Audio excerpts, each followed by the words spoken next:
Kama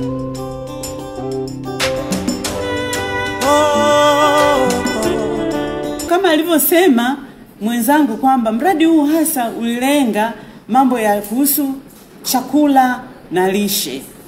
Hasa tunazalisha chakula ili kiweze kukaliwa. Kwa hiyo kwa muda mrefu tumeona kwamba katika nchi yetu pamoja na kwamba tunajitosheleza kwa chakula, lakini kuna matatizo ya ulaji wa chakula. Kuna matatizo ya kupata vyakula vya aina mbalimbali na watu kula vyakula vya aina mbalimbali mchanganyiko. Kwa hiyo sisi tuliona kwamba tufanye utafiti kwanza kuangalia namna gani tunaweza tukapata chakula, yani ulimaji wa chakula kwa njia rahisi.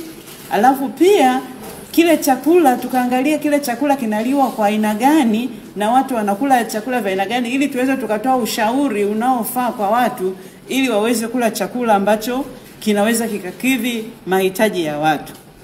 Katika kutimiza lengo letu kula mradi, tulifanya tafiti mbalimbali zinazohusu kilimo na chakula. Na baadhi ya hizi shughuli ndio hizi nitakazozitaja hapa. Shughuli ya kwanza ilikuwa katika maeneo ambayo ameyataja mwenzangu. Tulifanyia kazi katika mkoa wa Morogoro, wilaya ya Kilombero na wilaya ya Mvomero. Lakini pia tulifanya mijini, tulitaka tuangalie mjini. Tukafanya pia utafiti wa kukusanya takwimu Dar es Salaam na pia hapa Morogoro. Kwanza tulitaka kupata taarifa za awali kupitia usaili wa msingi kuhusu wakulima wa wilaya ya Mvomero na Kilombero. Tulienda kule na madodoso ili tujue tupate taarifa mbalimbali. Unapoanza kazi unabidi upate taarifa mbalimbali za wahusika hasa katika huko wilayani. Na matokeo tukapata matokeo na taarifa mbalimbali za msingi zilizohusu kilimo na chakula katika vijiji husika tulizipata. Tuliweza kupata taarifa kuhusu kilimo kwa ujumla, tuliweza kupata taarifa kuhusu elimu, tuliweza kupata taarifa kuhusu upatikanaji wa pembejeo, malia namna gani ya ulaji wa mijini. Ulaji wa mijini ni kwamba kitu tulichoona karibu kila kitu kinapatikana. Lakini pia watu sio kwamba wanakula chakula bora kinachotakiwa. Tuliona pia watu wanajikita kwenye aina fulani ya vyakula kwa wingi zaidi kuliko aina nyingine. Vyakula vya wanga vinaliwa kwa wingi zaidi mijini, vyakula vya sukari vinaliwa zaidi mijini pia, lakini vyakula viko vingi sana.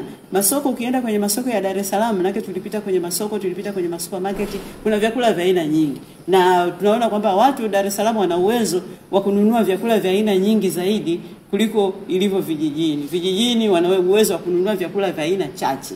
Maana tulikuwa tunaongelea hapa bioanuwai ya chakula. Kwa hiyo mjini watu wana uwezo wa kununua vyakula vya aina mbalimbali nyingi kuliko vijijini. Vijijini wanakula kile chakula ambacho kilichopo, anachoweza kukilima yeye au anachoweza kukipata kwenye soko la karibu lililopo hapo. Lakini uliuliza tena swali lingine kuhusiana na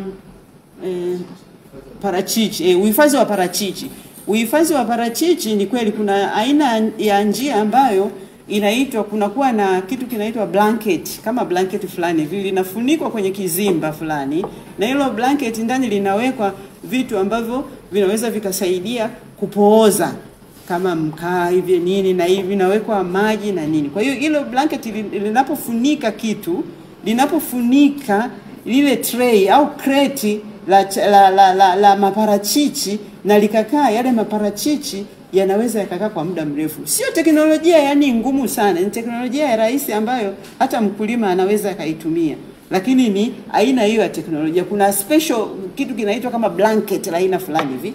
Kwa hiyo lile aina ya blanket likifunika ile tray au ile crate ya matunda, unaweza kutunza hata crate moja ya matunda, crate 2, crate 3 au ngapi za yale matunda. Kwa hiyo unahifadhi na yanaweza yakakaa zaidi ya siku 3 kuliko kiasi kuongeza umri wa mradi ili kuweza kutimiza shughuli zile ambazo zilikuwa zimepangwa ili zitekelezwe chini ya mradi.